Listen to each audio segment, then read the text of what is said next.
Hello everyone, how are you doing? This is MD Tech here with another quick tutorial. In today's tutorial, I'm going to show you guys how to turn on or enable YouTube search history to be saved on the YouTube app.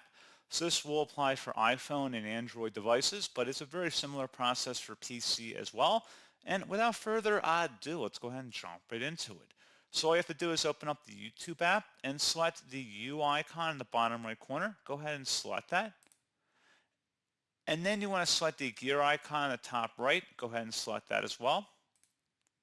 Underneath Account on the left side, select where it says Manage All History.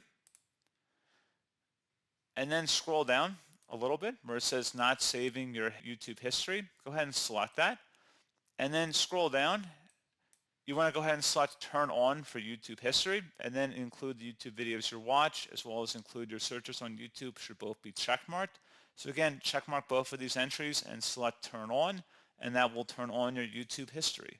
So pretty straightforward process, guys, and as always, thank you for watching. I do hope I was able to help you out, and I do look forward to catching you all in the next tutorial. Goodbye.